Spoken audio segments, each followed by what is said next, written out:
All right, I think we are live. Welcome, everybody, back to Sigmar's Symposium. And for episode 8 tonight, we are joined by a very special guest, PhilosophiCat. How are you doing tonight? I'm doing great. Thank you so much for having me. I was really looking forward to this conversation because you're kind of the Evola expert on the dissident right. And I really wanted to ask you about Evola, traditionalism, a little bit about alchemy, and the solar masculine and lunar feminine.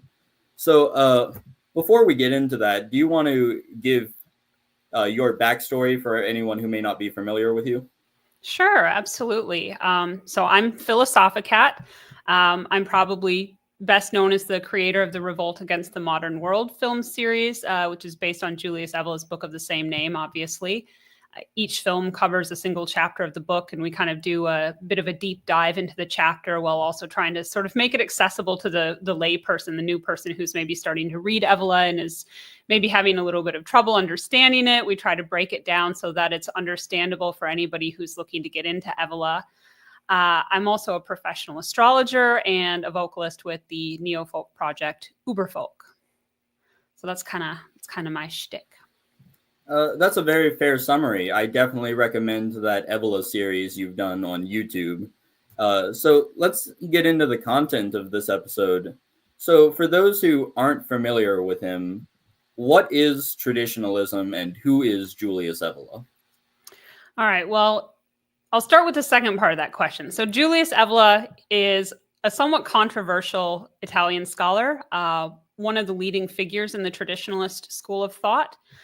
He had a very multifaceted intellectual life, so it's a little hard to pigeonhole him by just calling him a philosopher.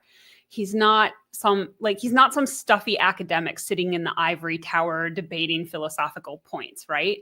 Instead, he's kind of more of this forceful voice that's critiquing the entire modern world from the perspective of what he calls the world of tradition. And he was very deeply invested in this idea of a timeless, transcendent reality that he thought modern people had completely lost touch with.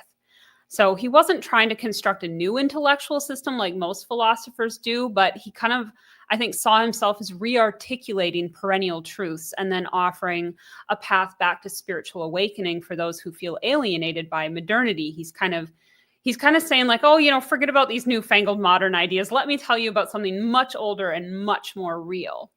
And so what is real is where traditionalism comes in. Traditionalism refers to this worldview that is centered on these perennial principles and this idea of a transcendent order that stands in pretty stark contrast to the modern world. So the most fundamental premise here is that there's a metaphysical world that is more real than our physical world, right? Our physical world is just sort of like this imperfect reflection of the higher metaphysical plane, which is eternal. So and Evola starts off the very first chapter in Revolt. He starts off delineating these two worlds, the realm of being and the realm of becoming, and we live in the realm of becoming. But traditionalism says, well, there's much more to reality than just what our senses can experience. And this was a truth that the world of tradition knew. And traditional civilizations had their entire societies structured around maintaining contact with the transcendent dimension. Another key premise of traditionalism is that of cyclical time, right, as opposed to linear time. And it has this perspective that sees history as more of a process of involution and decline rather than progress. And involution, being a term that maybe people aren't familiar with. If you think of evolution as being like, oh, you start out as being like a paramecium, and over time you evolve into a monkey and then into a human or whatever, right? I know it doesn't, that's really simplistic. And then devolution would be kind of going backward. Involution is more like we start at the apex of our being and we gradually degrade. So we have this view of history rather than one of progress. And we find also a really strong emphasis in traditionalism on natural and spiritual hierarchies as opposed to this modern idea of egalitarianism. So it's kind of attacking modernity on these two fronts of progress and egalitarianism in this sense. And Evola in particular is really interested in figuring out, like, what is this primordial Hyperborean spiritual tradition? Like, what was this? Because that's the starting point for the current cycle of civilization. What is this single original spiritual source from which various expressions of traditional spirituality and civilizations have sprung? And he spends a lot of time looking at myth and symbols as sort of these clues to higher truths. He's also trying to show the common threads between different traditions, and he often uses myth and symbol to draw these comparisons. And Evola thinks that this holds a superior validity over this merely historical and scientific interpretation that we're used to in the modern world. And he employs what he calls the traditional method, which is a sort of, it's like a form of inductive reasoning and spiritual intuition. And I think, that's kind of unfamiliar and maybe even a bit uncomfortable for modern minds that are very, very conditioned to favor the analytical and the empirical as the only ways of knowing or the superior ways of knowing. And Evola is much more concerned with a type of knowing that is, like, you could call it experiential wisdom. It's the type of knowing you get from, like, being in alignment with Dharma, to use the Sanskrit term, if that makes sense. So that's kind of like where he's coming from with this. He's a little bit maybe outside of some of what other traditionalists think. Like, he does have some disagreements and he goes off in some different directions from them, but I think it's still fair to call him like a leading figure within traditionalism. That's a very excellent summary, and there's a lot we can touch on there. A lot of people might think of traditional Catholicism when we say traditionalism, but that's not how Evola uses the term. He's using it more as referring to that primordial spirituality, like you said. So, Yeah. would you like to elaborate on that? No, go ahead. Go ahead. So I think it's just important that when we say traditionalism, we're not talking about something that occurred in the past 2,000 years, or even the past 6,000 years for that matter. Evola wants to get to something more primal and something a lot older. So we could go a lot of directions with that, but before we do, we should probably talk about why traditionalism is valuable for people on the right. And if I were to just give my opinion real quick, around 2020, I was an atheist. It was a very cringe period. And reading Evola is one of the things that helped me get out of atheism and abandon just that stupid materialistic worldview. So I think he's valuable just for that alone. But there are also a lot of other things that one could take away from him. So, Kat, I've been rambling for a while. What would you say? What's the reason Evola is valuable to people on the right? Well, it's really interesting that you say that he helped you kind of get out of atheism, because that was my experience as well. I'm curious, was it a particular book that did it for you, or just the overall reading of it? It was kind of a mishmash of books. I started reading Revolt Against the Modern World first. I didn't finish it because I was not prepared for that book at all. But the more I read, especially his A Handbook for Right-Wing Youth, the more I came to think, hey, there is something to this traditionalism, and that helped me get out of atheism. Oh, awesome. For me, I think it kind of started with Doctrine of Awakening, which was a very challenging book. And it was just, yeah, like you, kind of a cumulative process. So that's really interesting that that was your experience too. Sorry, could you repeat your question again? It just went right out of my brain. Oh, that's fine. It was, why is traditionalism valuable for someone on the dissident right? I think Evola is essential reading for anyone who hates what the modern world represents. And the biggest reason is that Evola's writings kind of provide this very powerful and inspirational vision of what the world should and could be, right? And he contrasts that against this degenerate modern world. And a big part of the problem that people have in trying to push back against modernity is that they don't have a clear vision of what the alternative is.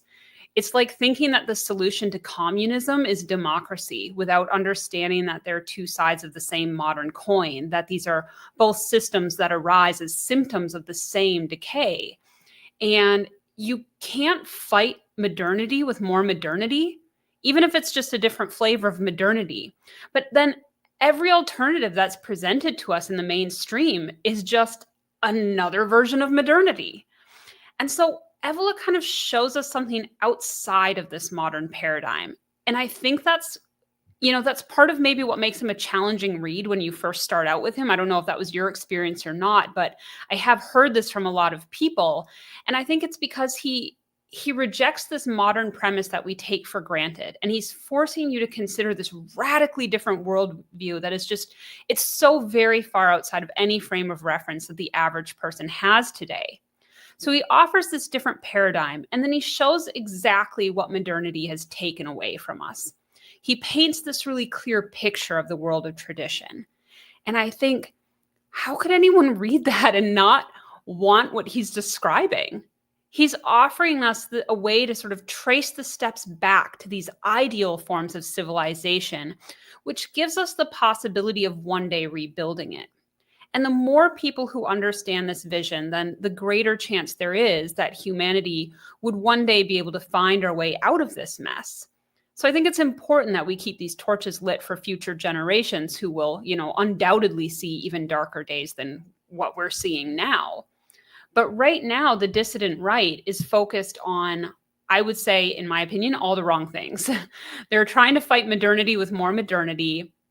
They think politics and the culture war is somehow the key, but it's not. They don't have a clear vision of what they want to build. They only know what they don't like and what they want to tear down. But the dissident right is very badly lacking in guiding principles and higher visions. And they're spending all their energy on just being like anti whatever they don't like. They don't know what they're pro. And so they're part of the problem that they claim they want to solve, and they don't even understand why. They're stuck in this modern paradigm, and they aren't able to think outside of that framework. And the answers that they're looking for lie outside of this modern paradigm. And so I think a deep study of Evola can really quickly cure a person of this sort of mistaken approach, because it does allow you to sort of step out of this. Like, I think of it as like a boxing ring, right? And like, or MMA or whatever, like it's all theater, right? And everybody's just punching each other in the boxing ring, thinking that they're going to solve the problems in there, when really the solution is to step outside of the ring and kind of take yourself. I don't even want to say like take yourself out of the fight, because that's not really what Evola is advocating necessarily, although you could interpret it that way. Maybe that's right for some people. But this idea that, we have to first reject the paradigm completely rather than fighting for varying and competing versions of modernity.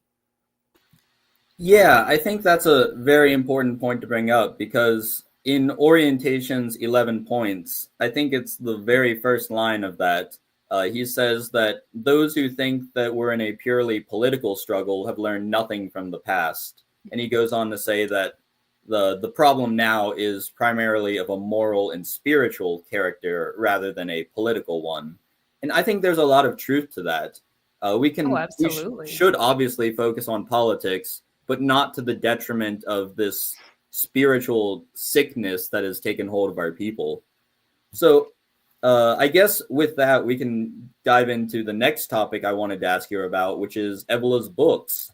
So if I had to boil this down to a few questions, what would you say are the most important books that Evola wrote, and where should someone new to Evola begin? Well, I know there are people who will disagree with this, so this is just my opinion. But I really do think that Revolt Against the Modern World is the foundational Evola text. It's not the easiest for sure, but it does lay out his entire worldview, kind of a buffet of all of his different like critical points. It explains the core traditionalist principles and ideals. And yeah, there are other books that are shorter and easier. Of course there are, but and all his books are great. Like, I would never say like, don't read this one, read that one instead. But I do think you'll get much more out of them if you understand how his other books fit into this worldview. Like, if you go right into like Ride the Tiger or something like that, you're going to struggle with that book. And it's probably not going to do much for you, because you don't understand why he's saying these things, because if you don't understand the worldview, right? And Revolt is a challenging read because it is essentially asking you to start thinking about things from this radically different paradigm. And if that's your first foray out of the modern paradigm, it can be a little confusing. That's why I started making the film series on this book. It was to help people make sense of it and to be able to do a deeper study of it. But after Revolt, I think Mystery of the Grail is a really great follow-up. That one was originally intended as an appendix to Revolt and then made into a book in its own right. And it dovetails really nicely with a lot of the topics in Revolt, especially in the first part of the book regarding like kingship and empire. It's a pretty easy read, and you could even read it concurrently with Revolt, I think. Eros and the Mysteries of Love is also a really great follow-up, mainly because it hits really deeply into this question of this doctrine of the two natures and the interplay of the masculine and the feminine, which is like, it's just like this central cosmic mystery, right? But I would add a caveat and say, like, I encourage people to choose the books that are most personally appealing to them, because you'll always enjoy a book more if it's something you're excited about reading rather than something you're like just reading as a sort of prerequisite chore. So like Revolt was not the first book of Evola's that I read, and I think I turned out okay. So, these are just suggestions, not hard and fast rules. If somebody really preferred to start with an easier book, then The Bow and the Club it's a fun read and fairly accessible to the layperson without having to know too much about Evola. But if somebody was asking for a recommendation from me personally, then I'd probably tailor my recommendation based on like, what's your current knowledge level? Have you read other traditionalist thinkers? Have you read any other Evola? Are you more interested in the spiritual or political writings of Evola? And then kind of just see where they are and then pick a book that I think would be like most personally interesting to them. Very well said. For those of you who are curious, I started with Revolt. I didn't finish it because this was at the very beginning of my political journey. I was totally not ready for it. But then I read A Handbook for Right-Wing Youth, and that was much more accessible. I do have to say, with Evola, he uses way too many commas in his sentences, way too many clauses, so it can be a little tricky to read. But the points he's making are incredibly valid and incredibly useful, even though he says it in a very verbose way. Another book that really personally interested me was The Hermetic Tradition, and I was way over my head trying to read that. I still can't make sense of that to this day. That's a complicated one. That's definitely one of the more advanced ones. I'm still interested in learning it, though, even though it's frankly a little beyond my reach. So I guess I would ask you, Kat, when Evola uses alchemical terminology, what is he referring to, and how can someone who's unfamiliar with the true meaning of alchemy learn what that is instead of this new age garbage interpretation of it? Well, I'll preface my answer by saying that I'm not an expert in alchemy by any means. I was only just sort of beginning a study of it, and then I got sidetracked by astrology, and that's where I've been focusing my attention for the past several years, because that in itself is quite a complex field. Eventually, I'll return to alchemy, I'm sure. It was actually because I was looking into alchemy and all this other esoteric stuff. I was like, I really need a better understanding of the symbolism here. And so I kind of pivoted to astrology to sort of get a hook into it. And then I got stuck there.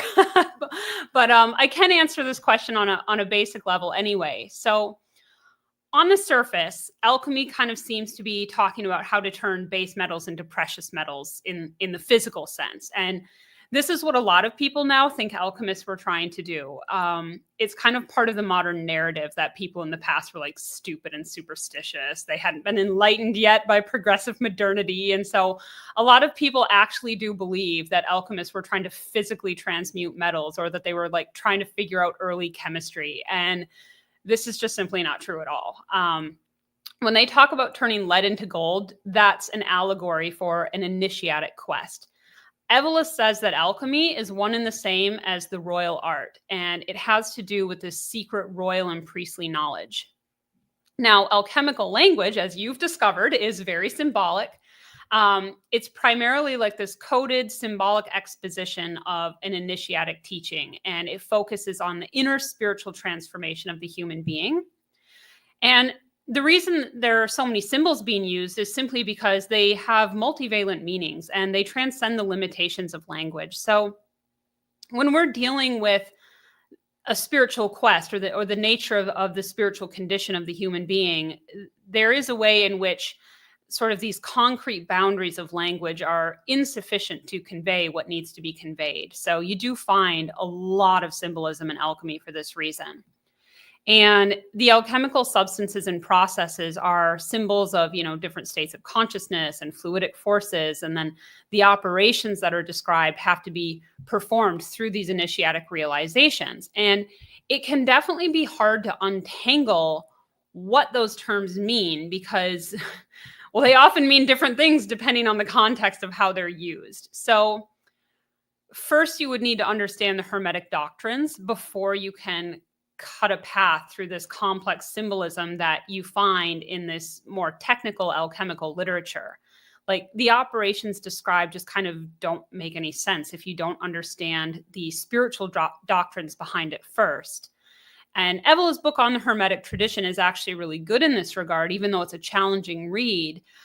It's good because he does take you through all the various doctrines and symbols first before delving into the technical processes. But as I said, like it's one of his more advanced books, but it's still a very good overview of alchemy. And I think if someone were to take the time to make a deep and thorough study of it, which means, more than just giving it a once through reading, you definitely have the knowledge base necessary for approaching a lot of the traditional alchemical texts, but you would need to sit with that book. You'd need to read through it quite a few times. You'd probably want to go check some of his footnote sources and see what exactly he's referring to in context. Expect to be making a lot of notes. Maybe you're the kind of person who wants to make flashcards for all the symbols or something like that. But there is so much meat in such a small book that it is, I think, a good introduction for the serious student. But as for avoiding New Age interpretations, again, I think this kind of underscores the necessity of understanding the symbolism. Evola says that you need a subtle power of intuition to interpret the symbolism. And I think that's true of all symbolism. It's not exclusive to alchemical symbolism. But if you can focus on the symbolic language and the spiritual and initiatic significance therein, and you study the older original texts instead of the modern interpretations of them, then you probably won't go wrong. But I would say, definitely avoid Carl Jung. Probably the most scathing words I have ever read from Evola were an attack on Jung's poor understanding of myth and symbol. That's in Intro to Magic, Volume 3. And I think to some extent, the New Age crowd kind of only understands symbols on this very modern Jungian level, and they're probably not able to penetrate the real meaning of the symbols since they're often starting from incorrect premises. They end up with interpretations that, quite frankly, are just banal and shallow. And once you understand the symbols, I think it would be pretty easy to identify what is a New Age deviation. And to some extent, some spiritual intuition comes in there. Does this interpretation resonate with you on a deep level, or does it seem to be kind of surface and shallow? Certainly. And when Evola is talking about alchemy, it's very clear that he's writing for someone who's already well-versed in the arts. He's not writing for the beginner. And I just want to linger on this topic because I have a real personal interest in the Hermetic tradition. I want to understand it, but I have problems finding sources that aren't New Age and that are actually know what they're talking about and aren't these charlatans like that guy Styx Hexenhammer, that clown. So this is up to you, but do you have any sources that aren't Evola that may be useful for someone who wants to learn alchemy? My process has been with all of these books of his, when I'm like, I really want to learn more about this, I go to the footnotes in the book. I find I'll come across a passage that's interesting to me. Oh, there's a footnote. What's the source? And I will do my very best to find that source and look up exactly what he's talking about and to read the sources. Like when I make a Revolt episode, I'm looking up every single source that's listed in that chapter and reading it. And it is a really good way to better understand what Evola is talking about, is to read the same sources that he himself used. And in the Hermetic tradition, he is referencing source after source of alchemical texts that are like, original texts, not modern reinterpretations of it. So that would be where I would suggest that you start with that. With the understanding that a lot of those sources are going to be challenging to read, and you may not understand them the first time you read through it. That doesn't mean, of course, that it's like a waste of time to read through them. You should read through it. You should make a note of things you have questions about and come back to it later when you've read more, because the more you read, the more it will all sort of start to coalesce. You'll kind of start with this process where everything's confusing and you're not quite sure how to put it all together. And everything you read just seems to add more questions than answers. But eventually you do get to the point where like, okay, I've seen this concept over and over now, and I'm starting to get it because you've thought about it so much, right? And this is what Evola means by spiritual intuition. You kind of have to just contemplate this stuff and really come to an inner understanding of it. And that's something that no book can ever give you.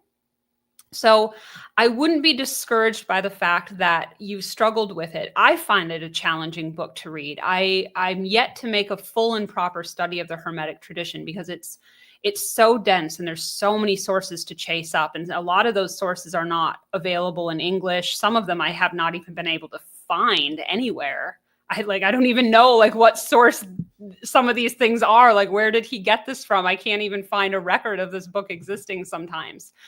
But I think that might be the best place for you to start if you really wanted to make a sincere study of it and avoid a lot of the modern Jungian stuff that sort of, the Jungians kind of got their hooks into it and tried to sort of reimagine it as this, as an allegory for like Jung's individuation process. And Evola is quite clear that that's garbage.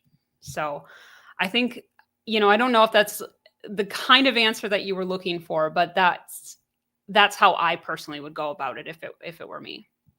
No, that's absolutely perfect. I'll definitely be sure to do that because, like I said, I really do want to learn it. It's just, I don't know why I'm so curious about it. It just calls to because me. It's cool. There's probably also, like some part of you that recognizes it as being like a legitimate initiatic pathway. And are we not, as divine beings, all called to recognize our ultimate spiritual potential? Well, I guess that may be it. You summarized it better than I could. You also touched on something which I really want to reiterate just for people because I can't make this point enough. And that's that it's the importance of rereading books and not just reading them once and putting them down. I'm a huge advocate of rereading books, taking notes in the margins, reading at a slower pace rather than just speed reading. Because you can say, oh, I read such and such book in like a week, but did you really understand the content of that book? And right. You're really meant to take a book and chew on the ideas that it's presenting. And it doesn't matter how many books you finish in a year. It matters the quality, the knowledge that you gain from it. Yeah, like how deep did you go? Certainly. This wasn't a topic on the outline, but if you want to elaborate on the importance of rereading or taking notes, feel free. Sure. I mean, the way that I generally approach any of these texts, whether it's Evola or something else equally challenging, I do read it very slowly. I'm not a quick reader. I might not even finish a single book in a full year. It can take me a very long time. And I know that this isn't everybody's style. I like to go really deep into a topic. If I get interested in a topic, I want to know absolutely everything about it. I also have a very strong aversion to dilettantism. So I'm like really concerned that if I'm ever going to put any of these ideas out into the public sphere, I want to make sure that understand them really well, and that nobody's going to come along and be like, hey, you're completely wrong about that, because that would be very embarrassing, and then I would have to go back and reread things again. But I would say, like, if I'm doing like a revolt episode, for example, because I have to know that really well if I'm going to teach it to somebody else, right? That's kind of the mark of how well you've understood something, is can you teach it to someone else? That's going to be a minimum of 3 reads through that chapter. Once it's just the quick cursory read. I might make the occasional note in the text of something that grabbed my attention. Then I go back and I do the second read. I'm underlining the main ideas. I'm making my bullet points of all the key concepts.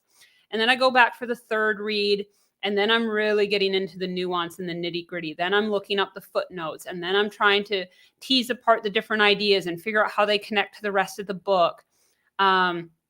Definitely, like, keep a dictionary handy. Look up any words that you don't know. Sometimes you'll get to a paragraph where it seems like gobbledygook and you cannot make heads or tails of what he's trying to say there. And the way I do that is I will be like, all right, we're done reading. We're going to just sit with this paragraph. I'm going to look up any words that I'm not 100% sure of. If I cannot think of a synonym for a word on the fly, I will look it up and make sure that I fully understand that word. And then I will sit down and I will write out the sentence. I'll like try to parse the sentence. On occasion, I have diagrammed a sentence in like the old school grammarian type of way, but I don't do that too often. But sometimes there is a paragraph where it's necessary. I will even write the definition of these words in the margins if I need to, so I don't have to look it up. And again, if I reread it, foreign words and phrases, I will look those up. I will write it into the margins, just, pop it into a translator app just to see what it is, so that on my next read, I can get it really quickly. I don't have to sit and think about it.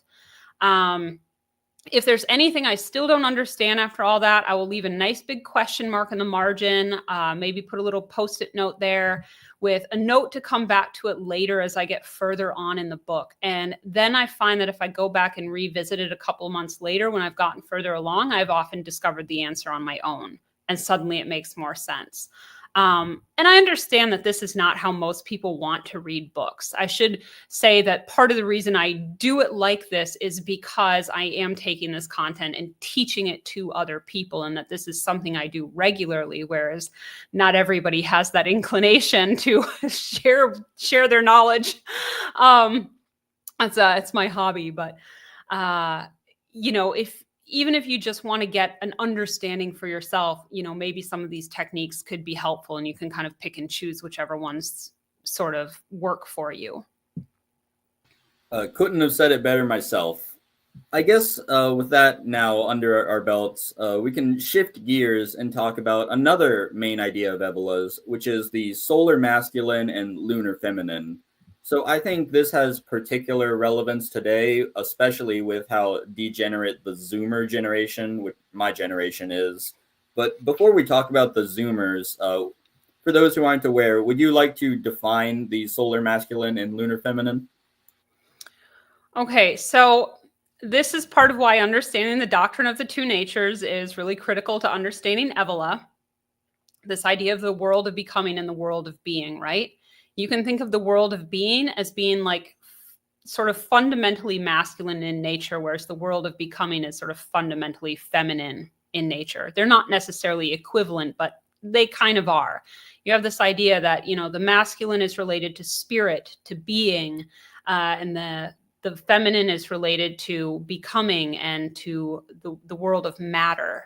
So spirit and matter, masculine and feminine, being and becoming, like all of these dichotomies are essentially speaking to the same fundamental polarity.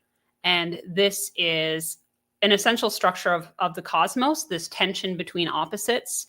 We exist in the gap between these two things. This is what gives rise to life. And so we are all, as human beings, we are not just masculine and feminine. We exist at the intersection of these two things. And while we may have a male or female body, we still also have a little bit of the other element within us, kind of like the yin yang symbol, right? It's got a little bit of the black and the white, and a little bit of the white and the black, right? So you have with the solar masculine, what is that referring to? Well, the solar symbol is that of the sun. The sun is eternal. It's unchanging. It's related to this idea of being. And we can think of it as like the unmoved mover, right? Think of how the solar system operates. All of the planets rotate around the gravity of the sun, and the sun just sits there in the center. It's not doing anything itself, but by its very presence causes everything to move around it in an ordered fashion. Now, the lunar feminine, this is related to the symbolism of the moon. What does the moon do? Well, the moon has no light of its own. It reflects the light of the sun and disseminates it down to us here on planet Earth. And from our perspective, the moon is always changing. It's constantly changing phase. It's going from dark to light to dark again. And it is related to this world of flux because it's so changeable. And that tells us something about the nature of the feminine and the nature of matter itself. And so this polarity is kind of going to define when we're talking about things like, gender roles and stuff. This is kind of like the metaphysical underpinning of how we would understand what it is to be a man or a woman, if that makes sense. I think that's a very good summary. And to ground this in something more tangible for people, more concrete, we can look at the Zoomers, because I think one of the things that plagues my generation is that the men do not embody solar masculinity and the women do not embody lunar femininity. I think today a lot of the men are encouraged to be weak and to be submissive and womanly, and it's the inverse for the women. They're encouraged to take a masculine role in society, and this is to the detriment of both sexes, because men are supposed to be manly and women are supposed to be feminine, and acting against our own natures will not yield the best results, and it may even cause these awful things like the idea that you can become the other sex and the outbreak of this transgender mind virus. So I think Evola has some remedies for this, at least his ideas. So, Kat, how would you say that Evola can help today's Zoomer men and then today's Zoomer women? Well, I think increasingly we find ourselves without the proper context in which to understand the nature of the masculine and the feminine and the dynamics of men and women. And I think a lot of that is due to this modern tendency to try to reduce everything and everyone to a certain sameness. This egalitarian impulse has just brainwashed a lot of people into thinking that men and women are fundamentally the same. And once again, as with the modern narrative, this just simply isn't true. But it is a belief that is widespread, excuse me, and can necessarily result in a lot of confusion around what it means to be a man or a woman or how to go about doing that. And Evola emphasizes that there are fundamental inherent differences between man and woman, and that these are rooted in this metaphysical polarity of the masculine and feminine that I've just described, which, as I said, it's essential to the nature and the functioning of the entire cosmos. So really, really important to understand this if you want to understand pretty much anything about reality. So Evola speaks about the absolute man and the absolute woman. He capitalizes them, right? And this is kind of what we can use for our benchmark in understanding what we need to be aiming for as men and women. It's so crucial. And it's part of why I say like Eros and the Mysteries of Love is like essential Evola reading, because it addresses these really salient questions and it does it really well, which I have recently recorded the audiobook for that for anyone who prefers audiobooks over text. That is now available through Inner Traditions. But anyway, little digression. So for men, Evola would probably encourage cultivating the qualities associated with absolute man, which at its most essential core is being internally self-sufficient, being the unmoved mover like the sun, being the stable axis, the center, Absolute man is said to be like being by itself. It's exemplified by the warrior and the ascetic. These are sort of the two archetypes that Evola outlines as being the ones that can pursue a heroic path in terms of this sort of Olympian overcoming that he talks about.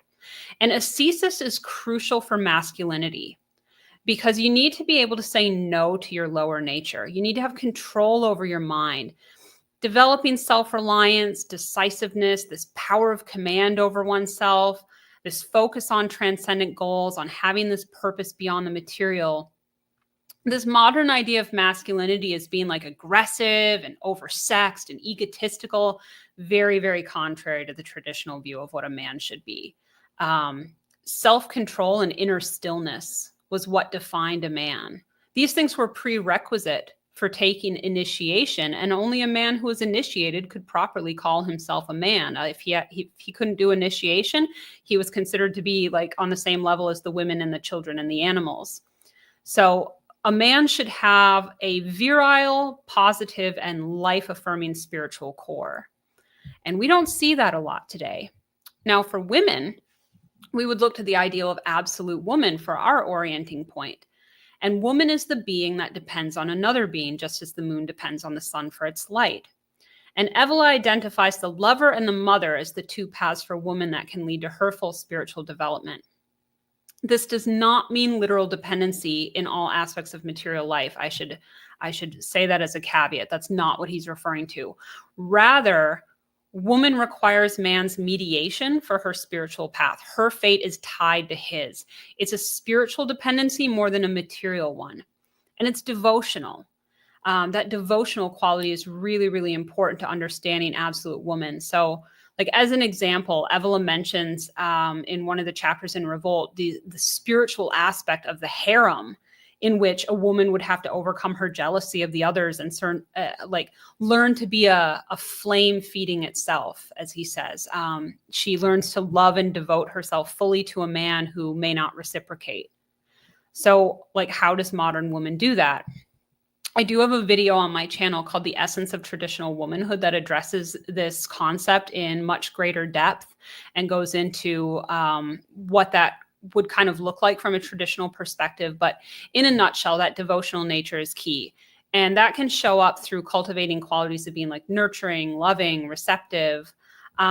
These two paths for the woman, the mother and the lover, both are devoting themselves to a being outside of themselves and serving a higher principle through the man that they're serving, whether that's their son or their husband. And I think the way that Evola presents these ideas is really great because he doesn't put the blame on either sex. I think, in modern discourse, we see way too much of people like trying to blame the other. And that's not really the case. Evola says, it's just the cyclical nature of time. And this puts us all in an impossible position.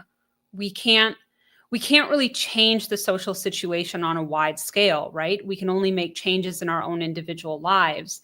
And I think in some ways, maybe this is a little bit easier for men just simply because their path to liberation doesn't require anyone else's participation. It could, but it doesn't have to. A man can sort of withdraw from the social dynamics of the modern age entirely and just sort of concentrate on righting his own ship. And even though that's really hard to do, it's kind of the only viable path because you can't hold out on just living your life just because the social dynamics are messed up. And I think refusing to participate in life until the situation is more to your liking is just going to lead to a lot of men wasting their lives and potential to their own detriment. They end up being the ones who are hurt most by that. The key is to sort of recognize your own agency to affect your own life in a tangible way, even when those external circumstances aren't particularly helpful or supportive. But for women, that path to liberation is dependent on somebody else because you need an object of that devotion. You need something to serve. And so that makes it harder. And I think a lot of young women feel that there are no men worth serving or devoting themselves to. And so for those women, I would say two things. One is that if you're holding out for the perfect person, you're going to be waiting a long time. And part of your spiritual journey as a woman is going to be learning to love and serve an imperfect man. The second is that if there's no prospect for those things in your future and you're eager to make progress spiritually, you could still orient yourself towards a spiritual ideal or devote yourself to a spiritual tradition as a woman. In either case, the key for both men and women, I think, is to live an integral life, to seek this inner transformation through relationships and through self-work. And that self-work should ideally consist of things like meditation and prayer and the study of wisdom texts and scriptures, the cultivation of spiritual discipline through self-mastery. All of these things would be worthwhile endeavors for either sex. Well, that's actually a very good way to put it. You kind of answered the next question I was going to ask you, which is how can Zoomers today develop themselves spiritually? And like you said, meditation, prayer, and developing an inner discipline. So I think that answer was perfect. And before we go, there is Well, I could add a bit to your last question about spiritual development if you want. Feel free to. Go ahead. So the number one thing that somebody wanting to develop spiritually should be doing is learning to master their mind. I get a lot of questions from people about where to seek initiation, or should they try to self-initiate? Because Evola said self-initiation was the only path. And I always kind of think that's putting the cart very far ahead of the horse. A prerequisite for initiation was the ability to sit in stillness and silence and be able to observe and control your thought patterns. And I have not met anybody yet in the hundreds or possibly even thousands of people that I've spoken to over the years who had achieved this very basic thing. And I say basic, but of course it's actually very hard. And that's why nobody can do it. Or they can do it only to a limited degree. I shouldn't say nobody can do it. I have met people who can do it, but only to a limited degree. They're not enlightened beings like the Buddha. And one of the first things you realize when you start to meditate, for example, is the parasitic nature of the mind and how much you're a slave to it. But if you could make progress on just this one thing in this lifetime, you will be vastly farther ahead than everyone else. Once you start getting a handle on your mind, you can start cultivating equanimity, self-mastery, and detachment. And that's not to say that you stop caring about what happens to the world. That's not what detachment and equanimity means. But you do stop grasping at particular outcomes.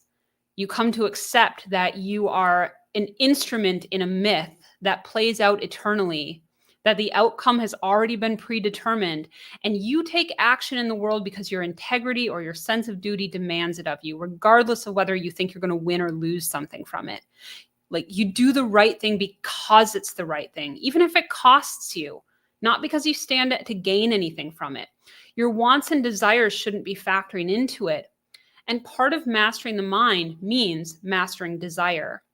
At the end of your life, you want to say what Evola wanted to say at the end of his life: done is what needed to be done. Certainly, I totally agree with that as well.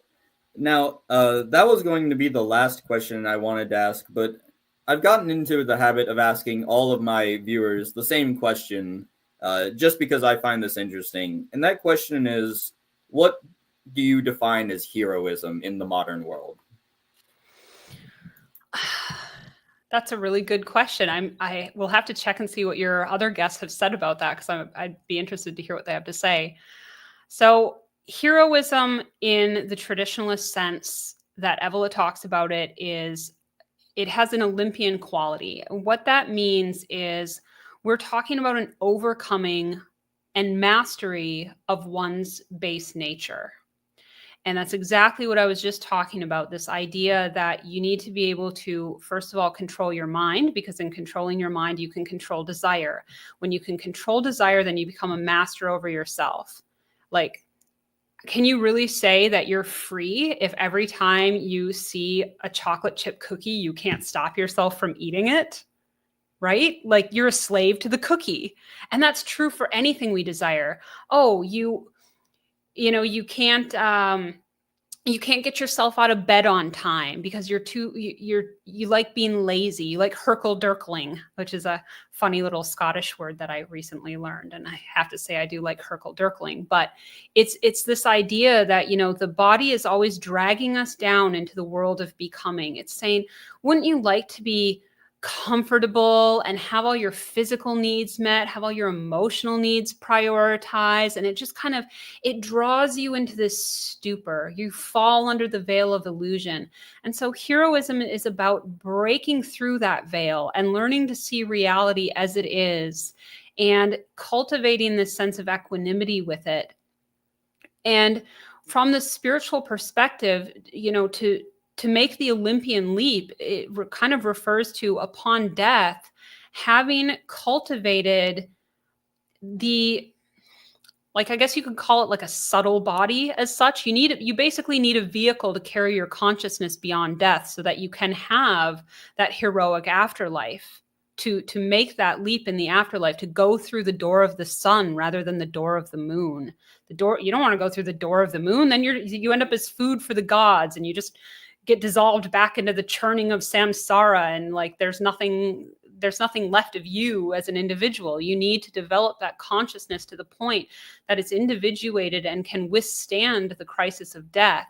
And that type of heroism, tradition tells us, if you could achieve that, you are said to be able to redeem your family line for 7 generations forward and backwards. So not only do you gain heroism and salvation for yourself, you redeem like everybody that you're related to for 7 generations, which I think is really cool.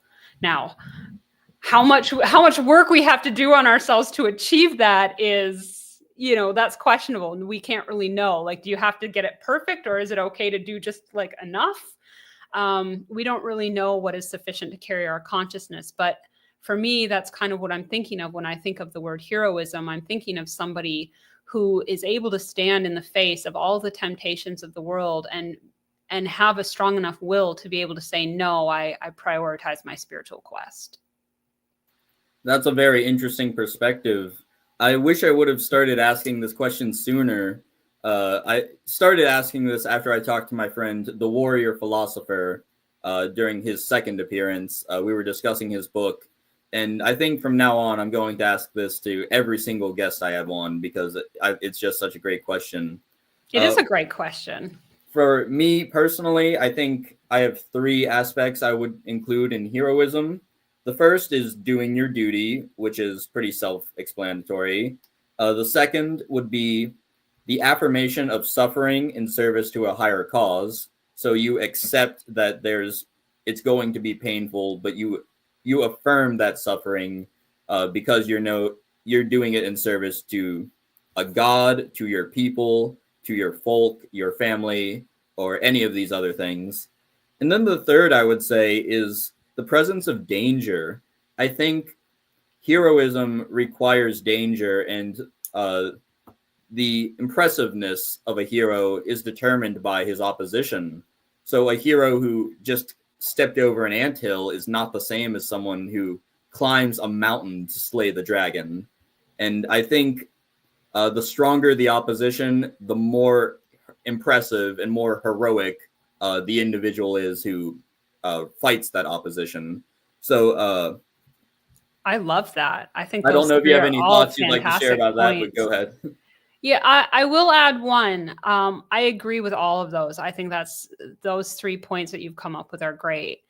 What you said about needing to, like, the quality of your opposition kind of matters, right? And so I think when we're considering like how much it sucks to live in the modern era in the Kali Yuga, right? Like, we should actually maybe be taking the perspective that we are uniquely blessed, because any victory we achieve in spite of all of this is such a more impressive victory than if you lived in the golden age and it was easy, right? Certainly. And I think that's a white pill. I'm a big fan of avoiding the black pill. And I think people should realize that even though things are awful right now, we are living in the most degenerate time ever in human history. It falls to us to fight this. We have to be the Ubermensch who bring about a new golden age. I believe in cyclical time. I don't believe it's just going to get worse and worse until, like, the Christian rapture, for example. I'm not a Christian, so I don't subscribe to that view. And yeah, it's our duty to make the world better and to to affirm the suffering that we'll have to deal with, but also do our duty no matter what. Yeah, I really agree with that. And I think, just kind of considering like the nature of the Kali Yuga, I know a lot of people are like black pilled and they think, oh, everything's just going to get worse. We're just going to slide deeper into the Kali Yuga. So why bother? And it's like, that is the most anti-heroic attitude you could have. You don't want to be swept away. You want to be the man standing among the ruins, right? And how do you do that? Well, one of the first things you have to do is accept the reality that even though the Kali Yuga is subjectively unpleasant for us to live in because like we're divine beings and we would probably prefer to be reunited with God at some point and we're in a state of separation, we should, understand that this cycle and this part of the cycle are essential. This is how the cosmos works. The Kali Yuga is essential for planting the seed for the next golden age. And it sucks that we have to be the ones to live in it. But, it's kind of like, that scene in Lord of the Rings where Frodo's saying to Gandalf that he wishes the ring had never come to him and that they didn't have to live in such trying times. And Gandalf is like, well, you don't get to pick what era you live in. You just get to choose what you do with the time that you have. And I think, that's actually really profound advice, what he says to Frodo in that scene, because that is all we can do. We can't change the Kali Yuga. It's not going to reverse. It will get worse. We may see like little upward motions, but the downward trend, it will still continue to trend downward despite any minor peaks that may or may not come. And we need to just accept that that's the flow of history. That's the flow of time. And we are here to do our part in it. And what you said about part of heroism being doing your duty, it kind of reminds me of in the Bhagavad Gita, when Arjuna doesn't want to fight and Krishna basically tells him like, you're a warrior, pick up your weapons and stop crying and go do your duty. I've already decided who lives or dies. I know the outcome of this. You're just here to go live out your dharma and attain spiritual glory for yourself. So, hey, if you don't want that spiritual glory, it's your loss, but everybody's still going to die whether you fight or not. And I think that's the kind of wake up call a lot of us need when we're getting down about the Kali Yuga and, oh, everything's lost. Oh, and just, don't overdose on black pills. Just see it as an opportunity for heroism. Do your duty. Go live with integrity. Go fight for righteousness because it's righteous, not because you gain anything. That's your opportunity for spiritual heroism right there. And anybody can do that. That path is open to all of us. Excellently put. And on that rather profound note, we come to the end of the interview. Before we do any shilling, Kat, are there any final thoughts or any other topics you'd like to bring up? At the end of the show, I always give the guest free reign to talk about whatever they want. So feel free to talk about anything that we may have missed or that you'd like to bring up. I thought you had a really nice set of questions, a really broad base to sort of do a little intro to Evola for anybody that's interested. So thank you for putting together such a thoughtful show. I really appreciate it. And as far as like anything, like where people can find me, I do have my PhilosophiCat YouTube channel. And as of March 20th, we should have the Soul of Chivalry video available. So stay tuned for more information on that. And I can certainly attest to your Revolt series on YouTube. That was excellent.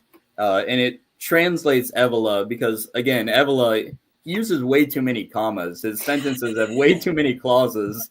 And it just triggers the grammar Nazi in me. I don't like it. But but the points he's making are totally valid and important to understand, even though he uses way too many punctuation marks. So I would definitely recommend that. Everyone go check out Kat's Twitter, her YouTube, all of the content she's making. She's great. And with that, we will see you all next time.